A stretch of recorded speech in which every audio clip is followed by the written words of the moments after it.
Bienvenue à tous, bienvenue dans la Galerie de l'Ordre et bienvenue à cette rencontre avec l'auteur de la BD Je suis Charrette, qui a été organisée dans le cadre du cycle de conférences Plan 5 et dans la continuité de notre exposition Iceberg. Alors, je tiens tout d'abord à remercier extrêmement chaleureusement Daniele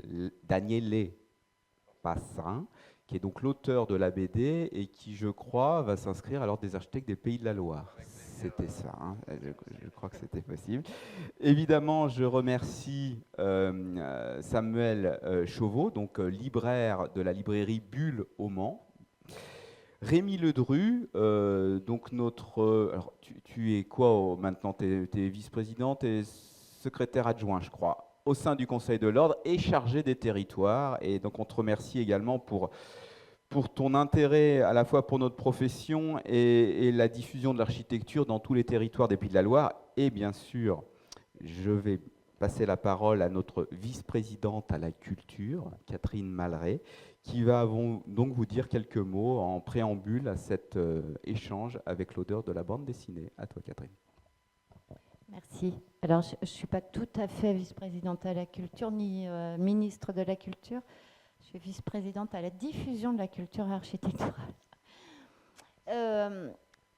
Effectivement, on a trouvé ça opportun d'organiser ce soir, enfin d'inviter l'auteur de la BD Je suis Charrette dans le cadre de l'exposition, la deuxième année de l'exposition Iceberg, puisque derrière tous ces projets qu'on voit exposés, dont la plupart sont par un procédé, un ingénieux procédé, sont remontés ici, mais que vous pouvez revenir voir puisqu'elle est là jusqu'en septembre.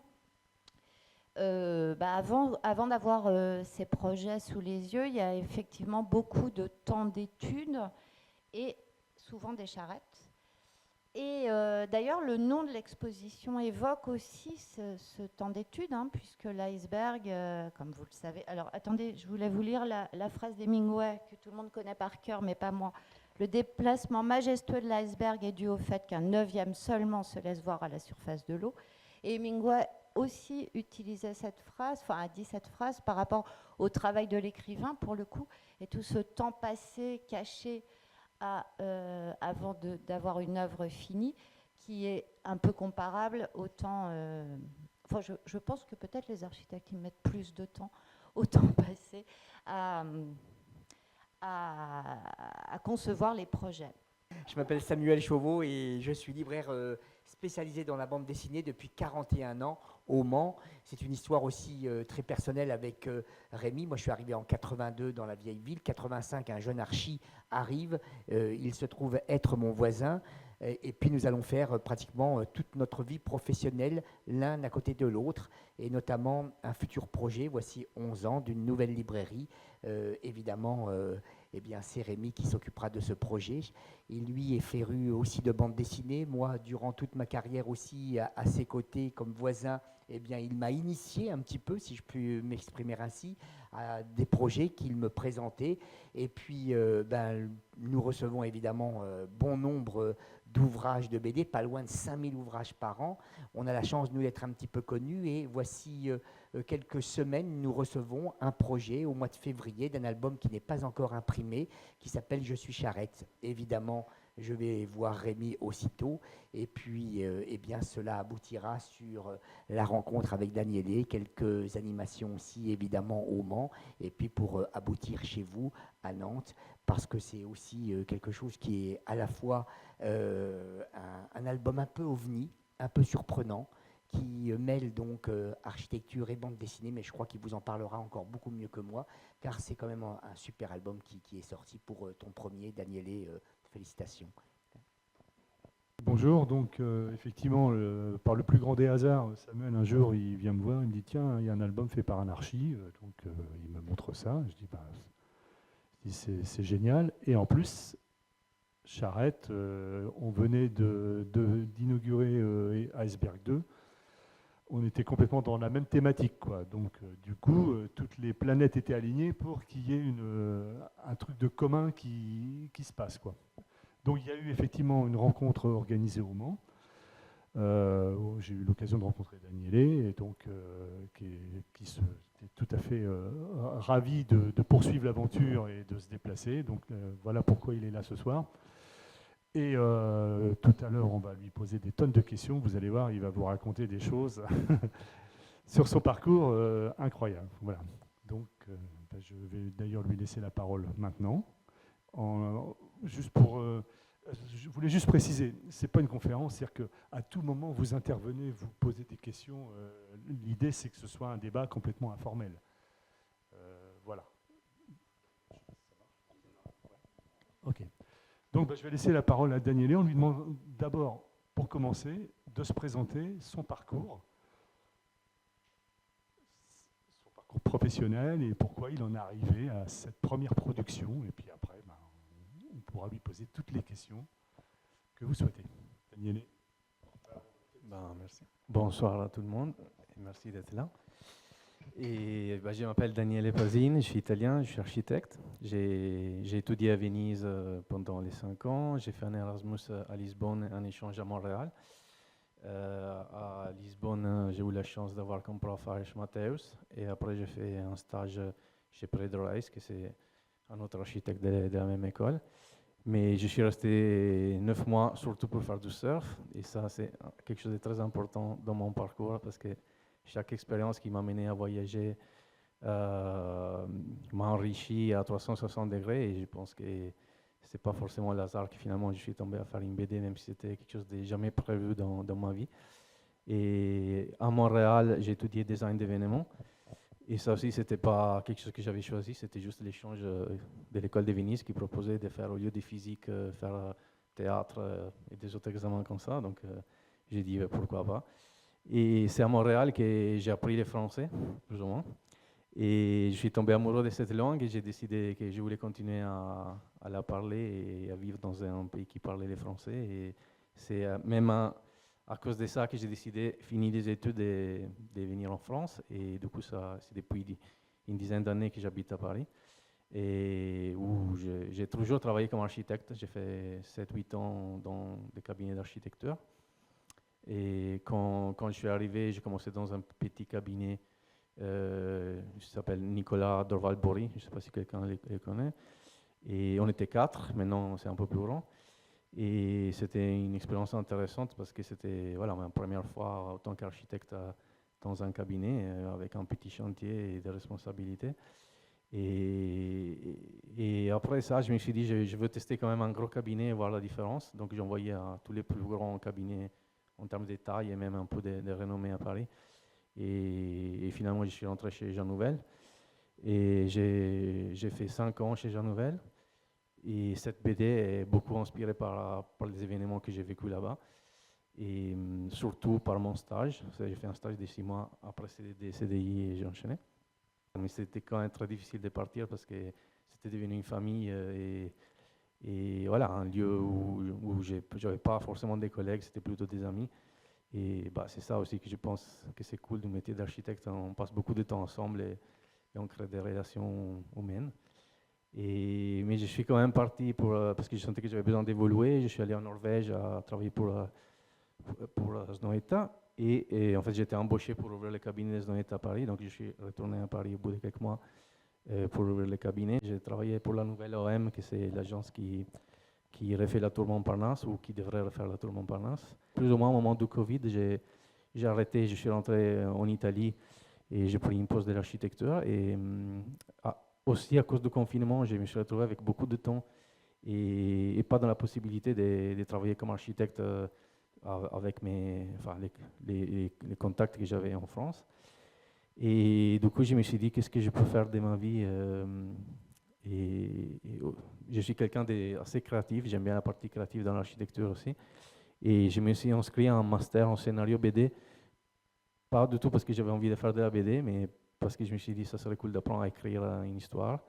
Et voilà, à la fin de ce master qui a duré 1 an, le projet final, c'était d'écrire un scénario d'une BD.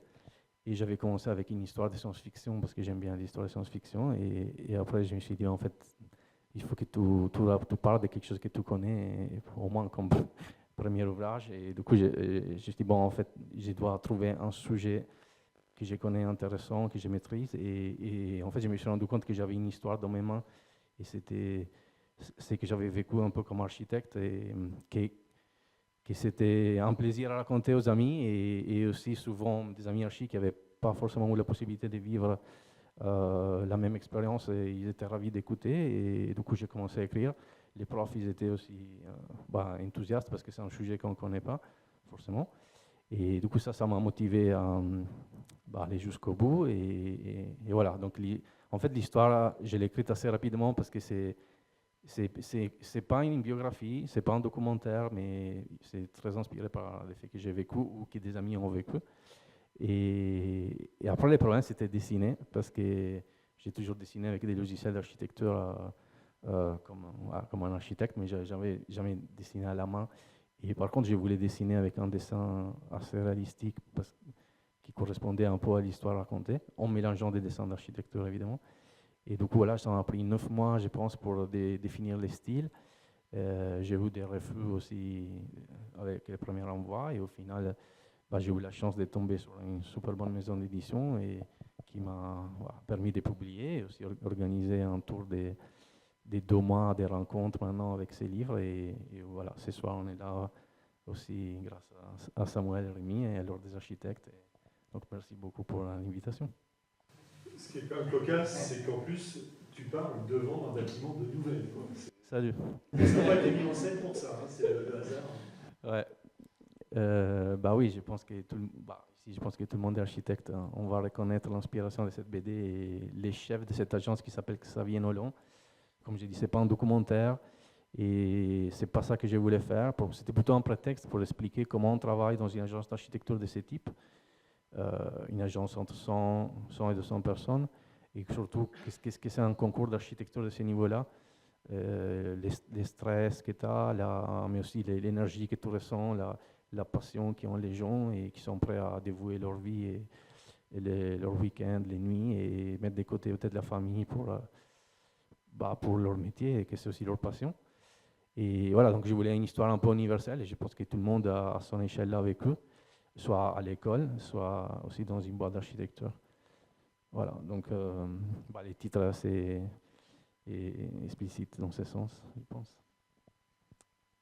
Et voilà, je ne sais pas si déjà quelqu'un a des questions, sinon je peux parler un peu de mon expérience d'architecte et d'inspiration de la BD. Je ne sais pas si quelqu'un a déjà des questions. Est-ce que quelqu'un a déjà lu la BD? Juste pour avoir une idée. Une personne. Parfait. Bien, là, justement, j'ai une question. Est-ce que tu as demandé à Jean Nouvel de valider ton projet ou il va le découvrir en achetant la BD? Alors, on lui a quand même offert des BD parce qu'on est sympa. Et non, en fait, ça, je l'ai appris en faisant la BD. Et quand tu dessines des bâtiments d'architecture, tu dois demander la permission à l'architecte qui l'a dessiné. Et on a demandé beaucoup de permissions, parce que j'ai dessiné beaucoup de bâtiments d'architecture. Parce que cette BD, pour moi, est un hommage aussi à l'architecture, à certains architectes que j'aime bien. C'est aussi une balade architecturale dans l'architecture contemporaine parisienne. Et parce que je voulais travailler sur 2 niveaux de lecture. Pour les architectes, ça devait être un peu un kiff de regarder cette BD. Et pour les non-archis, ça devait être une découverte d'un monde. Et du coup, voilà, on a envoyé, c'était l'assistant éditeur qui s'occupait de ça, des mails à Jean Nouvel, Renzo Piano, Perrault, tous les bâtiments tous les architectes qui ont dessiné un bâtiment qui est présent dans la BD. C'est une BD drôle, enfin drôle, j'ai essayé que ça soit drôle, j'ai essayé que ça soit la passion que j'ai pour ce métier, mais j'avais vraiment envie de critiquer un système de travail que je ne partage pas, présent surtout dans des gros cabinets où on exploite un peu les employés d'une façon systématique et scientifique. Et j'étais délégué du personnel, entre autres, pendant 3 ans aussi chez Jean Nouvel, donc je pense que j'ai un peu appris sur certains sujets. Et du coup, j'ai tenu que ce soit une BD la plus honnête possible par rapport à mon point de vue, donc les côtés positifs et les côtés négatifs, et qu'on ne peut pas à mon avis, on ne peut pas éviter de les regarder. Et du coup, il y a des moments, des critiques par rapport à l'exploitation du travail, le harcèlement peut être aussi sexuel, les machismes ou la pression psychologique. Et du coup, je pense que ça ne va pas plaire à tout le monde. J'avais pas envie que ça plaise à tout le monde. J'avais envie que ça soit comment dire, une base pour un débat. Et je pense qu'un peu, tout le monde à son échelle a vécu des moments compliqués. Et je reçois presque tous les jours des messages des gens qui ont lu la BD qui disent je me sens moins seul. Je ne m'attendais pas à ce niveau-là, mais évidemment, apparemment, voilà, j'ai touché des thèmes qui sont aussi présents et dont les gens sont sensibles. Et il y a les niveaux des lecteurs pour les gens qui ne sont pas archi, du coup toute l'histoire est quand même compréhensible. Les niveaux des lecteurs pour les architectes qui comprennent soit les dessins, soit des termes. Et après, il y a un niveau des lecteurs pour les gens qui ont travaillé chez Jean Nouvel, parce qu'il y a plein de détails, des bâtiments, tous les bâtiments où ça se passe, l'agence, c'est la vraie agence, toujours avec des petits changements. Et du coup, voilà, selon les degrés ou la proximité que tu as par rapport à moi, à mon histoire, tu peux voir des choses, des détails différents. Mais c'est une histoire qui marche pour tout le monde. Et j'avais vraiment envie que ça soit lisible et compréhensible pour tout le monde, pour partager surtout la beauté, je pense, et de notre métier et la chance qu'on a de créer des bâtiments et des espaces. Et moi, j'ai trouvé ça exceptionnel. Et l'énergie et la créativité, on peut faire des comparaisons avec le monde de la mode et du cinéma pour moi. Et ces deux mondes-là, ils sont peut-être plus, je sais pas, connus ou imaginés ou rêvés, mais je trouve que l'architecture, quand on fait des concours, t'as une atmosphère pareille. Et voilà, d'abord, je voulais un peu la partager. Et du coup, les inspirations que j'avais en tête, c'était les films Les Diables s'habillent en Prada ou The Office, la série télé pour qui les a vus. Donc c'est des environnements de travail ou avec des collègues plutôt drôles. Mais du coup, cette fois-ci, on ne parle pas des modes, on parle d'architecture. Et voilà, j'ai essayé de faire un peu un tour des sujets. Et on parle pas mal des bouffes aussi, parce que j'aime bien. Et voilà, quelque chose à 360 degrés, mais avec l'architecture comme fond. Mais voilà, et après, je suis tombé amoureux de ce terme, je suis charrette ou être charrette, qu'on ne peut pas traduire dans des autres langues. C'est très français et c'est génial. Et voilà, même entre Italiens à Paris, on dit sono charrette. Et désormais, c'est devenu un mot qu'on utilise.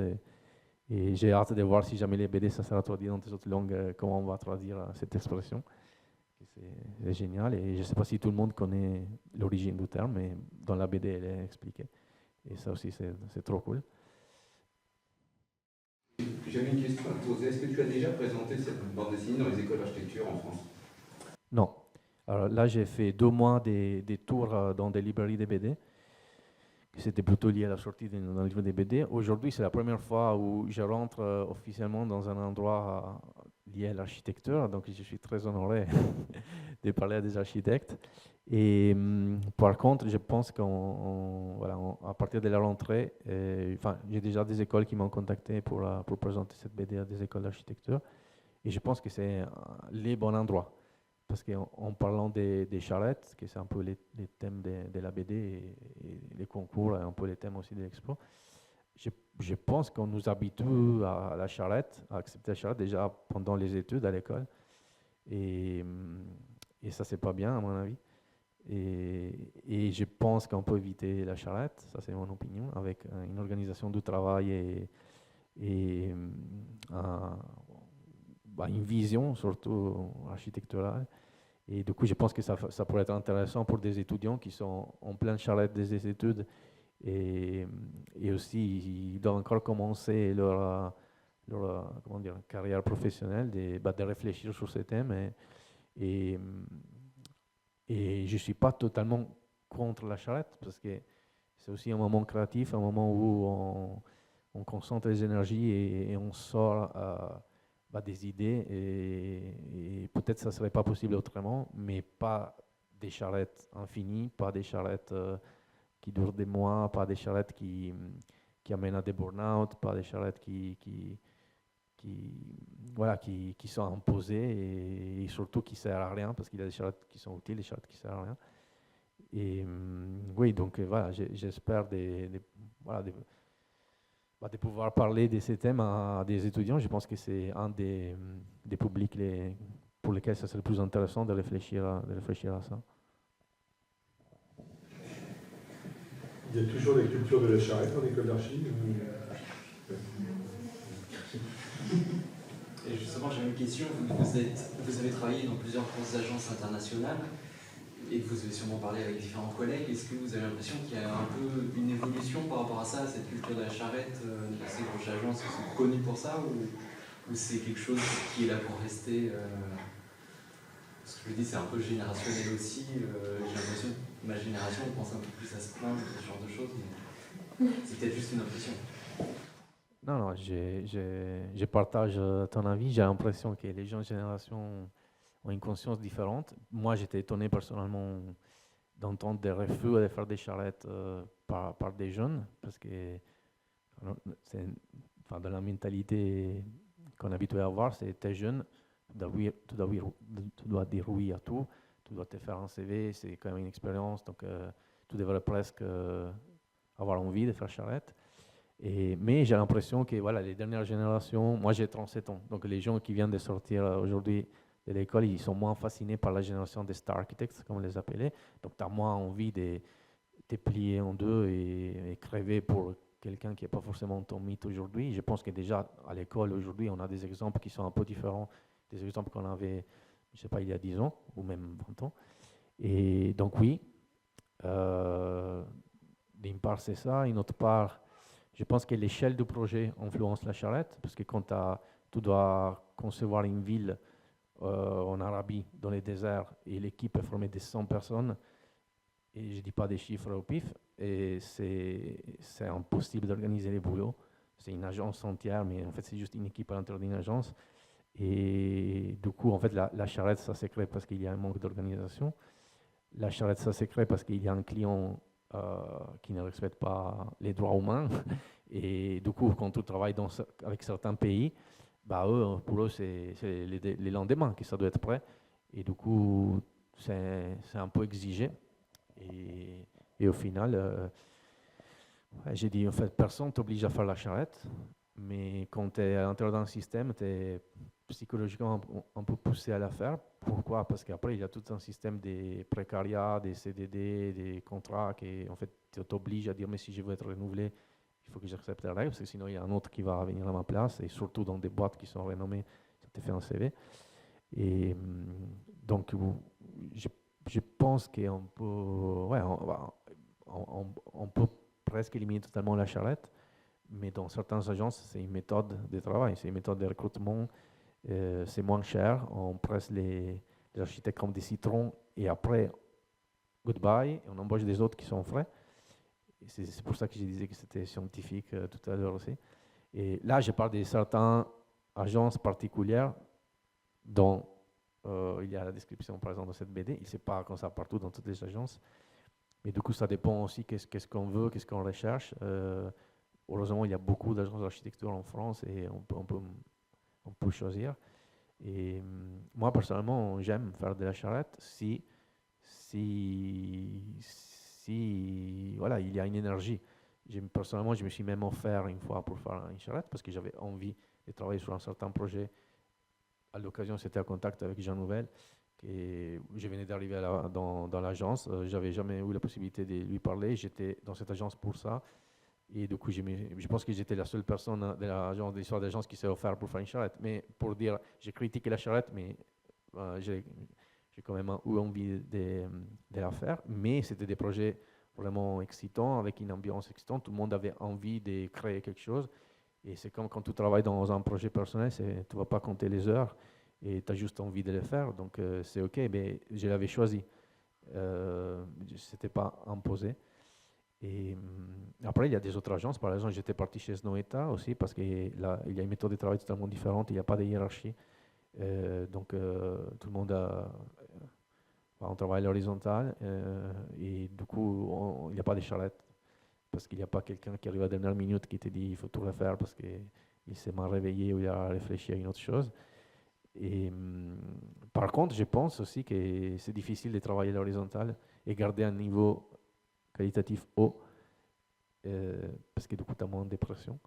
Donc, il y a des aspects positifs et négatifs. Et je pense que voilà, ça serait intéressant pour tout le monde de tester des alternatives et de prendre les mieux de chaque façon de travailler. Mais oui, donc il y a plusieurs agences, plusieurs façons de travailler. Et je pense que c'est intéressant de faire une charrette aussi. Hein. C'est juste, on ne peut pas faire ça tout le temps, toujours, sinon c'est un problème. Et dans les agences à l'étranger où tu as travaillé, il y avait aussi cette culture de la charrette ou ça reste un mode un peu spécifiquement français? Alors, c'est pas du tout français. Par contre, plus au nord d'Europe, on va, moins des charrettes il y a, parce que c'est vraiment une mentalité, je pense, du respect de l'être humain. Parce que quand j'étais en Norvège, j'ai fait un concours chez Noeta, on a fait un concours à Lyon. Et ils étaient tous de la boîte norvégienne. Moi, j'étais le seul qui venait de la France. Et du coup, on m'a mis à travailler avec eux pour apprendre leur méthode de travail. Et on avait les rendus les lundis, évidemment les meilleurs jours pour mettre un rendu. Mais j'étais le seul qui a travaillé les week-ends parce que j'estimais qu'il fallait terminer des choses parce que sinon on n'allait pas rendre un truc bien. Et la réponse de mes collègues norvégiens, c'était non, c'est les week-ends, on ne bosse pas. Et ils avaient raison. Hein. Et du coup, là, c'est à toi de définir tes limites. Et moi, j'ai dit, bon, non, je vais terminer des choses. Et eux, ils me regardaient comme tellement stupide. Tu peux venir faire du ski avec nous. Et voilà, donc ça dépend du pays. Je dirais en Europe, c'est plus ou moins la même chose partout. En Italie, c'est la même chose, c'est la même chose. Si on va au Japon, je pense qu'ils ne savent pas qu'est-ce que c'est travailler normalement. Ils ont les lits à l'intérieur des agences d'architecture. Tu ne rentres pas chez toi. C'est absurde. Je n'ai pas travaillé au Japon. Là, j'ai raconté des histoires comme on a raconté. Je pense que tout le monde les connaît plus ou moins. Donc ça dépend vraiment de la culture d'un pays. Mais après, par exemple, moi j'ai dit en France parce que j'ai travaillé beaucoup en France, mais souvent on reste à travailler beaucoup des heures, même s'il n'y a rien à faire. On fait semblant de travailler parce qu'il faut arriver jusqu'à 19h. Et ça, c'est vraiment du temps perdu, de l'énergie perdue, et ça ne fait pas de sens. Et voilà, donc je ne sais pas, il faudrait peut-être repenser un peu à la façon de travailler. Aujourd'hui, on n'a pas beaucoup de choses à faire, bon, on rentre plus tôt, il y a un jour où on ne peut pas prévoir qu'il y a un surcharge de travail, on reste un peu plus, on est souple. Et du coup, là, non, tout le monde est frustré parce que tu es obligé de rester jusqu'à 19h à regarder tes réseaux sociaux. Et tu ne peux pas prévoir pour les soirs des activités à faire. Et tu as moins envie de t'y donner finalement parce que tu sens que tu perds un peu. Enfin, c'est pas tout le monde toujours comme ça, hein, mais c'est. Voilà, c'est. Je sais pas, je pense que chaque agence vraiment reflète la personnalité et l'attitude un peu du directeur d'agence. Du coup, je pense que c'est un peu qu'il y a une agence qui peut mettre en place des routines équilibrées de travail. Et je pense que la qualité de vie, ça peut motiver tout le monde à s'engager dans un endroit de travail et à se donner plus. Et sur le long terme, ça va payer plutôt qu'exploiter les gens. Après, c'est des philosophies, hein, des vies d'embauche.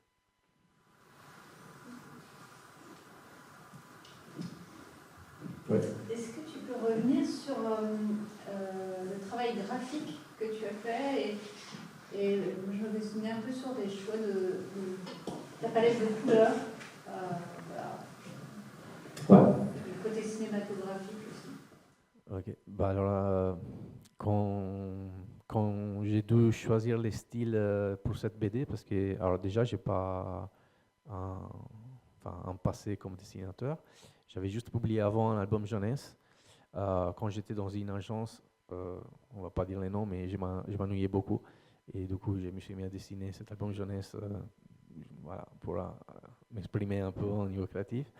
Mais en fait, ma démarche, parce que du coup, j'ai fait aussi entre-temps des illustrations pour Los Angeles Times ou en France, des autres magazines.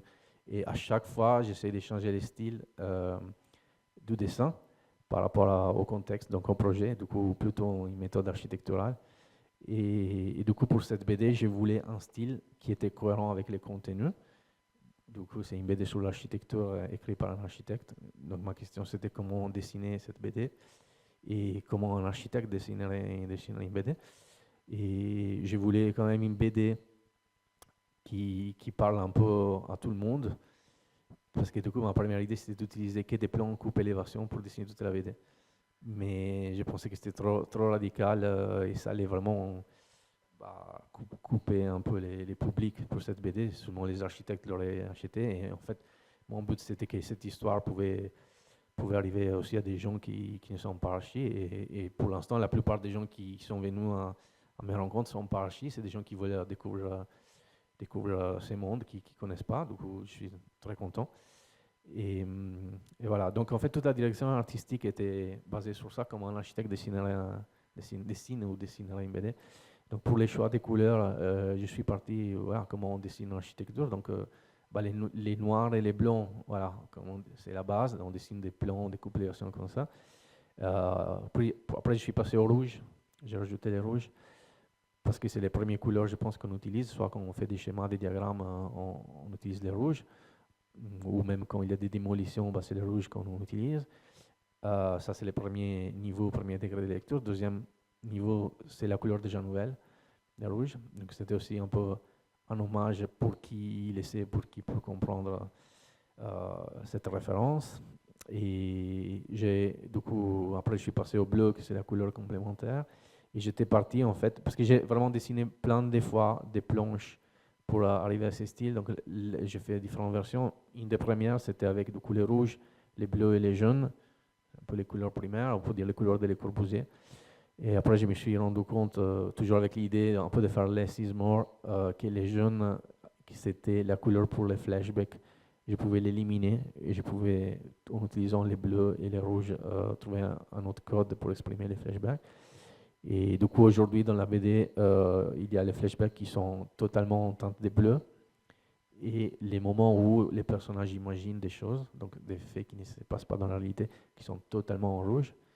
Sinon, tout le reste est mélange de bleu et de rouge. Et voilà. Donc, en fait, ça, c'était un peu pour la couleur. Je ne sais pas si on voit, mais il y a des hachures. Et du coup, ça, c'était marrant parce qu'en architecture, voilà, on utilise beaucoup des hachures, surtout en AutoCAD, mais même dans des logiciels pour exprimer les matériaux. Et en BD, il y a quelque chose qui se rapproche à ça, qui peut exprimer des émotions, des sensations, ou la vitesse, ou des choses comme ça, des lignes parallèles ou des pointillés, surtout dans les mangas. Et du coup, je me suis dit, en fait, je vais m'approprier du langage de l'architecture pour exprimer ça. Et du coup, voilà, je pense que les archives vont remarquer ça, ils vont dire, ah, ça c'est une hachure du terrain. Et en fait, non, ça veut dire qu'il y a une tension. Et pour les gens qui sont pas archives, c'est pas grave, c'est des textures ou c'est comme dans les mangas, il y a ces hachures, ces pointillés qui vont donner un peu une petite touche. Et voilà, donc j'ai essayé toujours un peu de diviser les minimalismes et me rapprocher des centres d'architecture. Donc il y a quand même des plans, des élévations, des coupes, il y a des axonométries. On parle des logiciels d'architecture. Je ne vais pas vous dire trop parce que du coup c'est un peu une surprise dans la BD, mais voilà, il y a des logiciels qui sont un peu exploités aussi pour la narration. Et il y a une petite partie où je donne au lecteur la possibilité de prendre des choix dans les livres. Et ça va être un peu la galère cette partie, et c'est fait exprès, parce que je voulais rendre la sensation du premier jour de travail dans une agence d'architecture. On te met face à une tâche et tu n'as aucune idée de comment tu dois la faire, il n'y a personne qui va t'expliquer. Et du coup, là, tu es perdu. Et voilà, du coup, mon but, c'était de faire perdre un peu les lecteurs dans cette partie, mais quand même, vous avez la possibilité de vous en sortir. Je pense que les architectes sur ça ont un avantage sur les autres parce qu'ils peuvent faire des choix un peu plus logiques par rapport à la méthode de travail. Mais la plupart des gens m'ont dit non, mais là, moi, j'ai arrêté, je continue la BD, c'était trop compliqué, mais je pense que vous pouvez vous en sortir avec ces petits jeux. Et voilà, du coup, il y a à chaque fois un peu des clins d'œil au monde de l'architecture. Et je ne sais pas si j'ai répondu un peu à la question. Après, oui, j'aime beaucoup les cinémas. Et du coup, oui, il y a... En fait, j'avais un peu une problématique, je pense, pour la BD, c'est que de base, c'est une histoire qui se passe dans un bureau. Donc, ça ne bouge pas, c'est peut-être très ennuyant de base. Donc, je devais aussi, à travers le storytelling, le découpage des planches, les choix des cadrages, les mouvements des personnages, bah, donner envie de continuer à lire la BD et pas s'arrêter tout de suite. Donc, j'ai voilà, pensé à des moments où on sort de l'agence d'architecture, donc c'est notamment les week-ends où on ne bosse pas au moins au début, parce qu'il n'y a pas encore la charrette. Et du coup, qu'est-ce qu'ils font les architectes pendant les week-ends? Bah, ils vont visiter des bâtiments d'architecture. Donc, c'était l'excuse pour faire des visites d'architecture, dessiner de l'architecture et parler d'architecture. Mais au moins, on sort de l'agence. Et, et voilà, après, j'aime bien l'art. Du coup, il y a une expo à la Fondation Cartier. J'ai contacté une amie qui est artiste pour exposer ses œuvres. Et du coup, en fait, dans la BD, à la fin, dans la dernière page, il y a une page de référence avec des bâtiments d'architecture, mais aussi avec des œuvres d'art qui sont présentes dans la BD. Donc, si les lecteurs intéressés peuvent continuer un peu la recherche et dire, OK, je vais voir cet artiste. Il y a un ancien collègue de chez Jean Nouvel qui a arrêté l'architecture et il s'est mis à la musique. Et il a gagné X Factor, je ne sais pas si vous connaissez, c'est un peu comme The Voice. Et du coup, aujourd'hui, il a gagné X Factor en Lituanie parce qu'il était en vacances en Lituanie et on l'a entendu chanter dans un bar, on l'a invité, il a gagné. C'était l'histoire improbable de la vie. Et du coup, aujourd'hui, il a quitté l'architecture pour continuer son rêve de musique. Et il y a un passage dans la BD où, en fait, ce personnage, c'est Antoine et c'est ces garçons-là. Et du coup, il est le co-protagoniste de toute la BD. Et il y a un moment où il y a une espèce de passage temporel. Il est le protagoniste de la BD, mais il est aussi le chanteur du piano bar où ils vont. Du coup, il est présent avec deux personnes à la fois, l'Antoine du passé et l'Antoine du présent.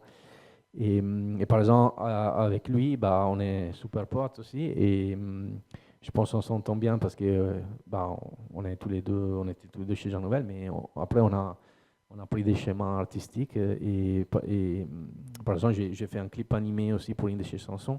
Et du coup, dans la BD, on parle aussi de ça. Et après, il y a une référence. Du coup, si quelqu'un veut aller voir, il pourrait trouver les clips et du coup continuer à explorer un peu l'univers de l'auteur d'Annie Collatéral, qui c'est moi, en dehors de la BD. Et il y a des livres d'architecture qui sont cachés plus ou moins dans la BD. Donc, les architectes, je pense qu'ils vont les remarquer. Ils peuvent chercher. Ça, c'est mes livres préférés. Et voilà, il y a des petits détails cachés. Et je pense qu'un architecte peut vraiment comprendre au 100% les livres. Et pour les autres, ça dépend de leur niveau de curiosité. Et en tout cas, c'est pas grave. Pour continuer sur le côté graphique, pour la BD, c'était quoi un peu vos références dans quoi vous êtes plongé comme style de BD, comme auteur Qu'est-ce qui vous a inspiré, que ce soit en illustration, illustrateur? Ouais, alors j'ai changé plusieurs fois de références pour la BD. Je pense que la première référence, c'était Alex Inker. Je ne sais pas si ça parle à quelqu'un. C'est un dessinateur de BD français qui fait un dessin que j'adore parce qu'il est à la fois réalistique, mais aussi un peu grotesque et caricatural. Et c'est ce que je voulais pour mes personnages. Parce que c'est une histoire... c'est une histoire inventée, mais qui pourrait être réelle. Et du coup, les personnages devaient être assez réalistiques pour les lecteurs, pour dire, en fait, je suis dedans dans l'histoire, mais pas mal de personnes que j'ai rencontrées dans ma carrière étaient déjà prêtes pour devenir des personnages de BD. Je n'ai pas fait beaucoup d'efforts pour créer des personnages. Et du coup, je voulais quand même un style que, quand j'en avais besoin, pouvait un peu être exagéré pour exprimer des sensations ou des émotions. Ça, c'était mon mon départ, et aussi au niveau du minimalisme de la couleur, du coup des dessins au trait avec des hachures ou des teintes de couleurs plates. Après, lui, il est trop bon. Et du coup, quand j'ai essayé un peu d'imiter son dessin, je me suis dit, mais ça va pas suffire à une vie pour moi. Et du coup, j'ai changé de référence et je suis allé vers David Aya, qui c'est un dessinateur espagnol qui notamment a fait Hawkeye, que c'est un héros, je ne sais pas si je le prononce bien, c'est un héros de la Marvel, pas très connu. C'est un héros qui a juste une flèche. En fait, je pense que c'est les super-héros plus nuls de la Marvel. C'est pour ça qu'on ne les connaît pas. Et c'est les seuls super-héros qui n'ont pas de super-pouvoir. Mais c'est très, très drôle. C'est une BD drôle. Et lui, il a, pour moi, les meilleurs storytelling que j'ai jamais vu dans une BD. Et il utilise beaucoup des plans, des élévations et juste les traits nécessaires pour exprimer ce qu'il faut exprimer. Et il y a par exemple un volume, parce que du coup, c'est la Marvel, donc c'est une série. Maintenant, c'est aussi une récolte. Et du coup, un de ces volumes, Oka, il a un chien. Et du coup, en fait, il était devenu aveugle. Et en fait, toute la BD est racontée par les chiens, mais racontée dans le sens, pas avec des mots du coup, mais plutôt qu'est-ce qu'un chien pour comprendre de ce qui se passe dans une vie quotidienne d'un être humain. Et c'est assez choquant parce qu'on n'a jamais pensé comment un chien pourrait apercevoir des choses. Et c'est intéressant parce que ça reprend des autres événements de l'histoire qui ont déjà été racontés dans des volumes avant, mais avec un autre point de vue. Et du coup, il y a plein des icônes qu'ils utilisent pour communiquer et pour faire avancer l'histoire. Du coup, c'est une autre façon de raconter une histoire. Et je pense que sûrement il a dû lire Chris Ware, parce que lui aussi, souvent dans ses BD, il utilise cette façon de communiquer. Et c'était une de mes grosses inspirations aussi. Je pense que c'est un des auteurs de BD qui est plus proche des architectes au niveau des dessins et des façons de communiquer. Donc Chris Ware aussi, c'est une autre super référence. Et voilà, je pense que ça, c'est la référence un peu principale de cette BD.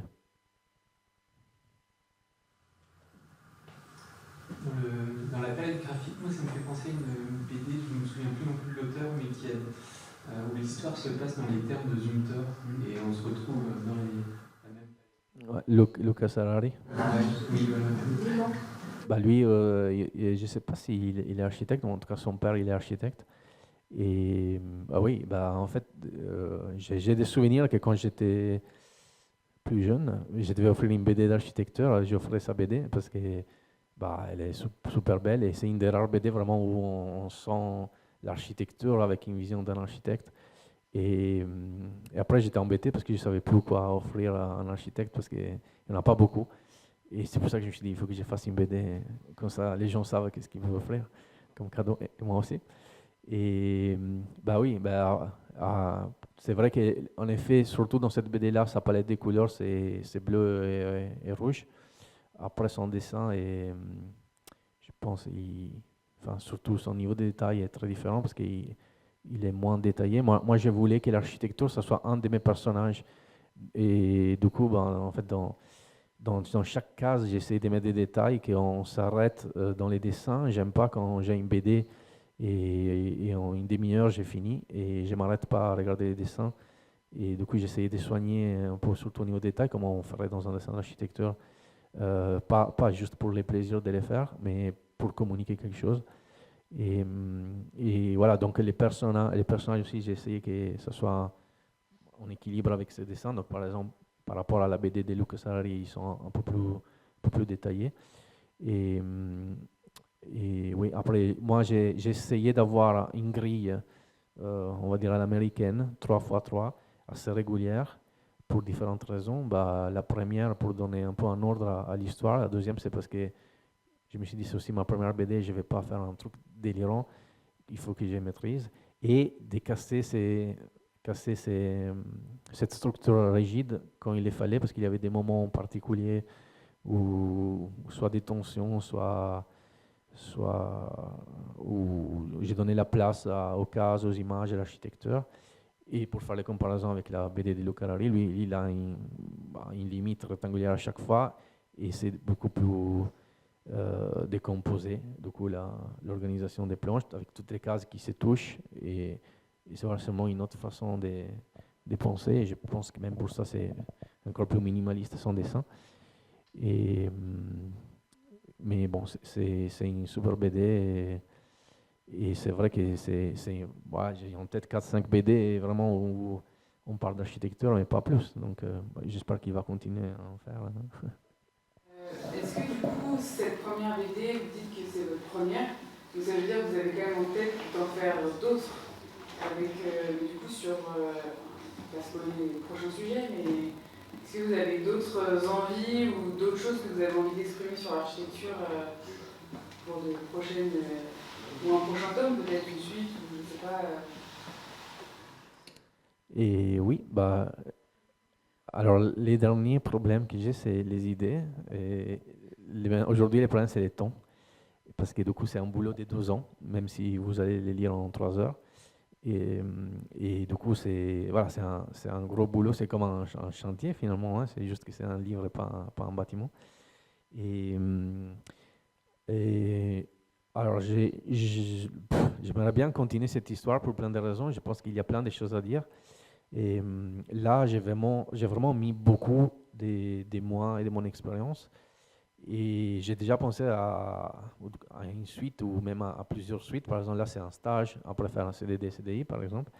Mais j'aimerais bien, pour la prochaine BD, alors déjà, il faut que ça marche, ces livres. Parce que si ça ne marche pas, aucun intérêt de les publier. On ne va pas ni gaspiller du papier, ni personne ne va investir sur ces projets.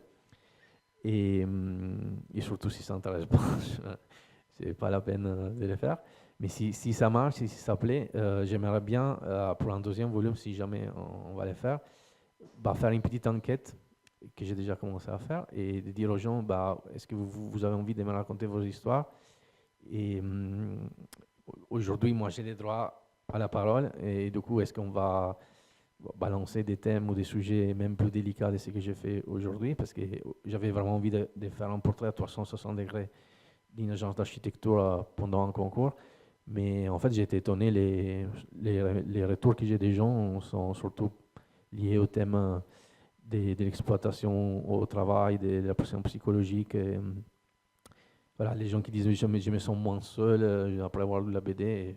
C'est des trucs que je ne m'attendais pas forcément quand j'écris. Et du coup, je me suis dit, en fait, ça pourrait être cool de continuer l'histoire avec ces personnages-là, mais avec des épisodes, parce que tout ce que je raconte, ça s'est vraiment passé, soit à moi-même, soit à des amis. Et souvent, c'est étonnant, pas forcément pour les architectes, parce que je pense qu'on a vécu plus ou moins ça, mais je pense que des gens qui sont pas archi, ils ne se rendent pas compte des choses qu'on vit, même positives, même absurdes et délirantes. Et du coup, de créer une autre BD basée sur des faits réels, mais pas forcément qui sont passés à moi, mais je trouve plus intéressant de dire, OK, qu'est-ce qu'on peut raconter et du coup faire évoluer des personnages avec les histoires un peu de tout le monde. Et j'ai plein des amis filles, par exemple, qui m'ont dit, on a subi des harcèlements sexuels, des trucs comme ça. Dans la BD, il y a des passages sur ça aussi, par exemple.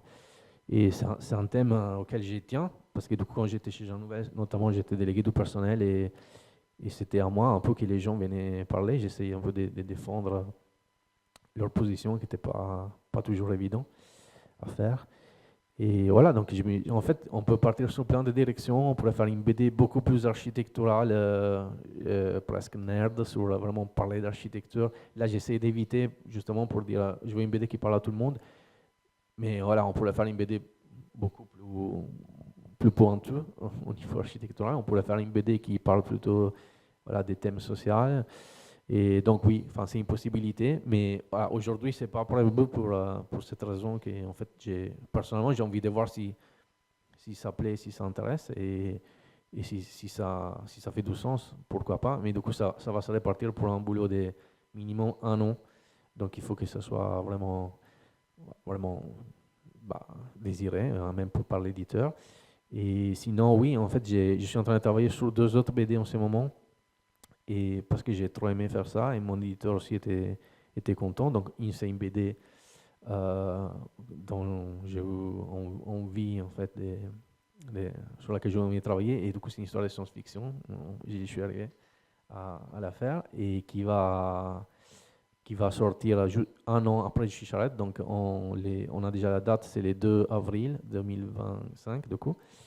Et après, c'est une autre BD qui m'a été proposée par mon éditeur, on a déjà les titres, ça s'appelle Les plus beaux métiers du monde. Et c'est quoi? C'est pas l'architecture, c'est la mode. Et pourquoi la mode? Pas parce que je suis passionné des modes, mais parce que il y a un livre qui a déjà été publié par La Découverte, que c'est une maison d'édition, et Delcourt, que c'est ma maison d'édition BD, font une collection avec La Découverte, que c'est cette maison d'édition, qui publie des essais, de sociologie surtout. Et du coup, il y a ces livres qui s'appellent Les plus beaux métiers du monde, qui racontent qu'est-ce qui se passe dans les coulisses du monde de la mode. Et en fait, c'est vraiment la même chose de ce que je raconte dans Je suis Charrette. C'est livre divisé en 3 chapitres. Et le 3e, c'est un stage dans une boîte de mode. Et c'est vraiment ça. Et c'est étonnant, vraiment, la comparaison qu'on peut faire entre les deux mondes. Et c'est beaucoup pire la mode quand même. Donc, on a presque la chance de vivre ça. Et voilà, mon éditeur m'a proposé de les faire. J'ai lu les livres. Je ne suis pas du tout passionné des modes, mais c'était super intéressant. Et j'ai dit, OK, pourquoi pas. Donc, je suis en train de travailler sur 2 projets en même temps, mais ces livres-là, ça va prendre plus de temps, surtout au niveau des dessins. Donc, aujourd'hui, ça fait peur de dire en 2026, mais ça sera en 2026. Et voilà, donc dans ma tête, j'ai un peu ces 2 livres-là. Et comme je disais tout à l'heure, pour chaque livre, je change de style par rapport au contexte. Donc, ça va être totalement différent, les livres de science-fiction et les livres des modes par rapport à Je suis Charrette que vous pouvez voir aujourd'hui. Et du coup, dans ma tête, je me dis, entre-temps, du coup, il y aura 2 ans, et peut-être dans 2 ans, j'aurai la réponse à la question, est-ce qu'on va faire une suite de Je suis Charrette ou quelque chose d'autre sur l'architecture. Mais je pense que ça pourrait être très intéressant, pas forcément continuer chez Charrette, mais on a beaucoup de choses à dire, et les médiums de la BD, ça peut faire sortir un thème, je pense qu'aujourd'hui est considéré un peu sérieux comme l'architecture, et les rendre plus mainstream, et sans forcément lire des monographies d'architecture, mais trouver une autre façon de parler de l'architecture. Ça pourrait être des interviews des architectes, ça pourrait être un voyage que quelqu'un fait en découvrant des bâtiments.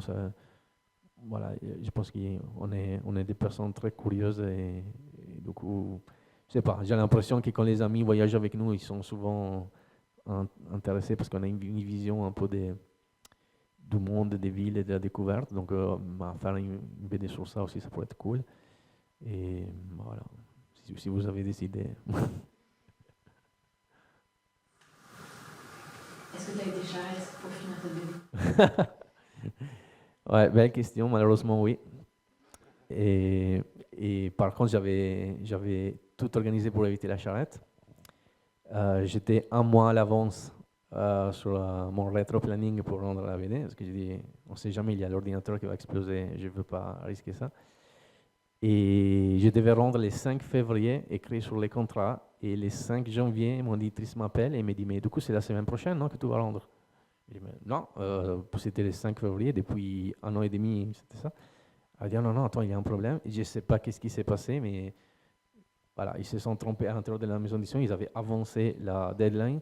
Du coup, toute la chaîne, après des productions, mise en page, graphiste, fabrication, était déjà calée sur ça. Heureusement que j'avais 1 mois d'avance sur les rendus. Du coup, j'ai fait une charrette d'une semaine, mais 16 heures de boulot par jour pour booker. Parce qu'après, il y a quand même des allers-retours, donc ce n'était pas non plus par rapport à mon organisation. Et du coup, ouais, j'ai fait une charrette que je voulais éviter, mais bon, au final, c'est très cohérent avec la BD, donc ça va, c'est une histoire à raconter. Ouais.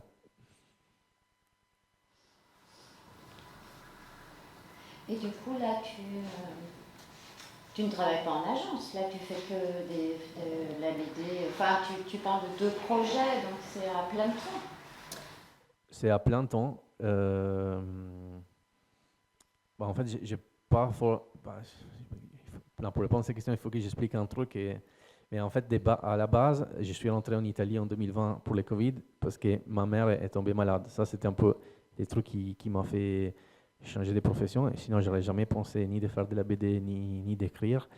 Et du coup, bah, elle va mieux, juste pour voilà, rendre l'atmosphère un peu plus légère. Mais elle a encore besoin un peu de soutien. Et du coup, bah, pour moi, la BD aujourd'hui, c'est aussi une façon de pouvoir travailler, mais à distance, n'importe où, sans avoir des deadlines serrés ou un travail d'équipe que j'adore, mais qui est contraignant. Et du coup, voilà, je peux travailler à Paris où j'habite, ou je peux rentrer en Italie pendant les temps dont j'ai besoin. Et du coup, oui, j'ai arrêté l'architecture et c'était pas un choix à l'époque. Et aujourd'hui, je pense que c'est un choix de ne pas retourner. Et parce que j'adore faire ça.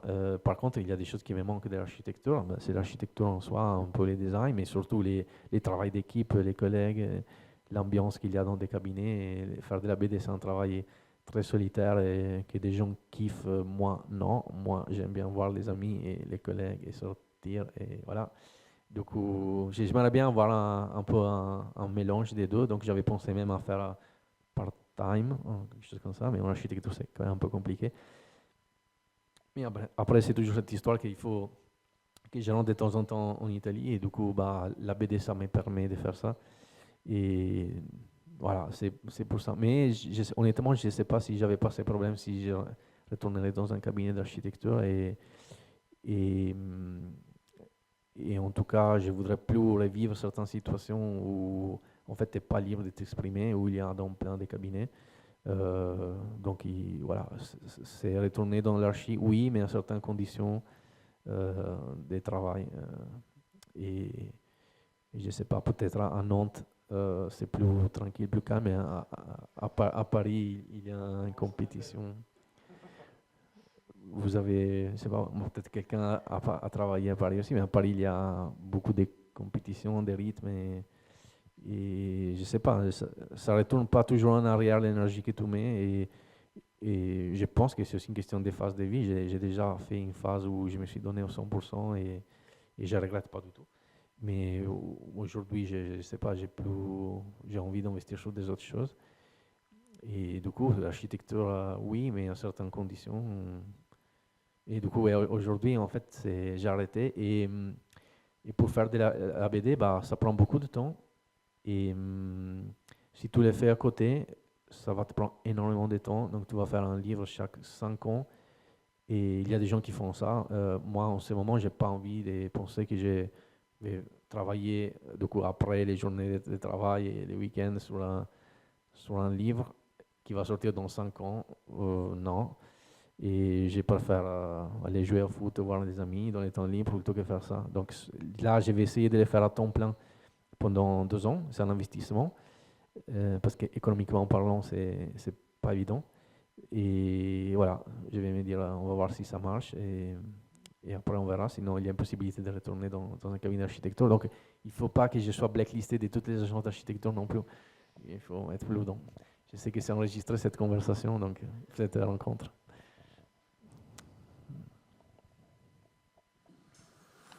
Sur la méthode de projet archi et la méthode de projet BD, j'ai forcément servi des méthodes de projet archi. Est-ce qu'il y a des choses qui ont évolué à faire de la BD et qui pourraient après renourrir ton approche du projet en architecture? Ouais, je pense que c'est une question très intéressante. Et en fait, avant que je sois sorti, il y a une BD faite par un architecte italien aussi qui habite à Paris, dont l'architecture et les fonds, mais qui n'est pas encore sorti en français, mais elle sera bientôt sorti en français. Et lui, il avait fait une présentation à Paris de sa BD, du coup, elle était en italien. Et on lui avait posé la même question. Ah non, je pense que c'était même moi qui lui avais posé la question, mais c'est quoi ta vision aujourd'hui que tu as fait la BD? C'était quoi ton attitude par rapport au projet des BD? Est-ce que tu as eu la même méthode que le projet architectural? Et lui, il a dit non, pour moi, c'est deux choses complètement différentes, rien à voir. Et j'étais étonné parce que pour moi, c'est exactement la même chose. Et j'ai exactement la même vision. Et je pense aussi que l'effet d'être architecte et avoir un apprentissage, peut-être sur quelque chose qui est plus complexe qui est un livre, qui est une BD, qui c'est un bâtiment. Déjà, ça rend ça, entre guillemets, facile à faire, mais à son échelle, les processus, c'est les mêmes. C'est un processus créatif. Du coup, tu as un concept que tu dois développer. Au début, tu as une page blanche. Dans l'architecture, tu as un programme que tu dois respecter. Bah, ici, les programmes, c'est toi qui les décides, mais du coup, c'est une histoire, mais il faut respecter.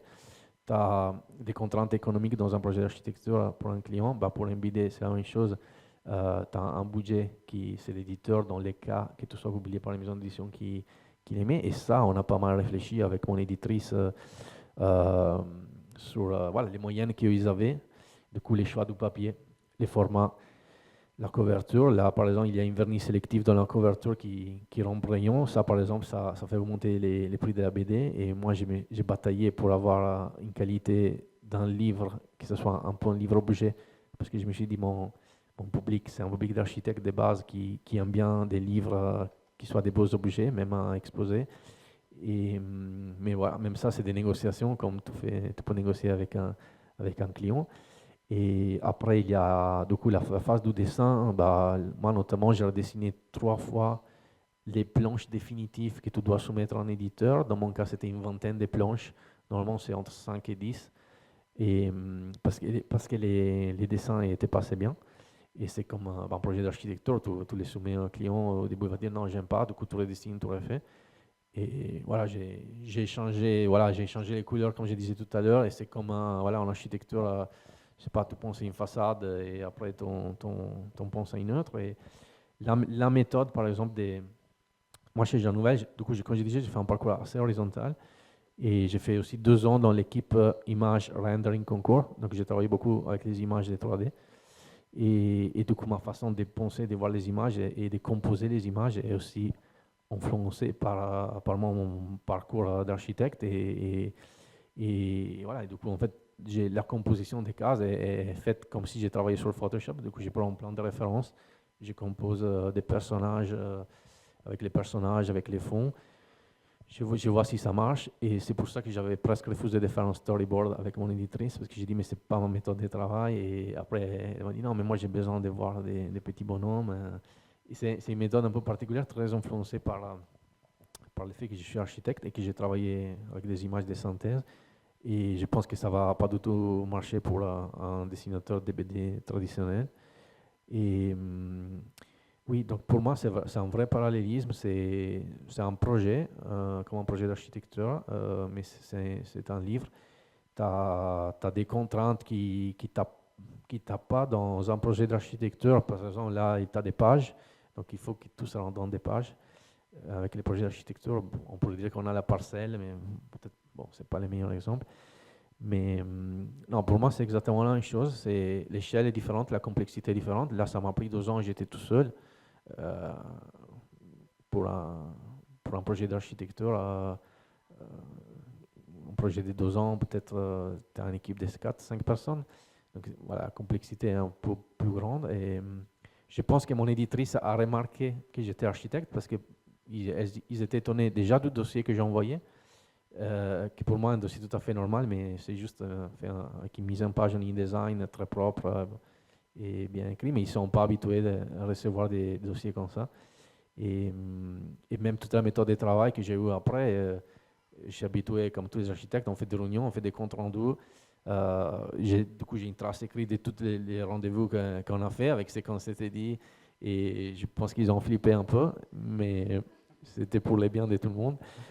Et du coup, j'ai fait les boulots que peut-être ils étaient censés faire, qu'ils n'auraient jamais fait de toute façon. Mais c'était comme un archi. Non, comme un archi. Et bah, au final, ça s'est super bien passé. Et voilà, je pense que parfois, on sous-estime la qualité de travail qu'on fait.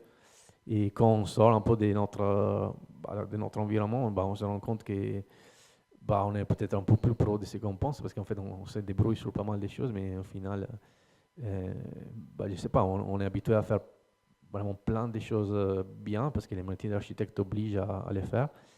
Et du coup, c'est pour ça que je me dis, bah, on peut même faire une BD, on peut faire un vidéoclip. Enfin, après, évidemment, on a des gaps sur certaines choses, donc notamment là c'était les dessins, sur les clips c'est l'animation et tout ça. Dès que tu apprends à faire la chose qui te manque, c'est une méthode forte pour arriver où tu veux. Et du coup, je pense que bon, moi je vois un parallélisme total entre enfin pas un projet d'architecture et BD, mais en général quand tu fais un projet, si tu as une méthode, tu peux l'appliquer à n'importe quel environnement, que ce soit un film, un livre. Après, il faut tenir mentalement parce que c'est une marathon. Donc, mais je ne sais pas. C'est déjà juste l'effet d'ouvrir Excel et de se dire, OK, j'ai 292 jours, chaque jour, qu'est-ce que j'ai fait, ça te permet de dire, OK, je peux y arriver. Et voilà. Ouais. Vous avez une question ? Voilà. Écoute, on va te remercier. On va te proposer, je crois, de faire une séance de dédicace, puisque tes ouvrages sont à disposition. Et pour ta réussite, il faut en vendre un maximum. on a compris ça. Donc, et puis, on va boire un verre, bien évidemment, pour continuer cette discussion. OK, bah, merci beaucoup. Je reste à disposition si vous avez des questions.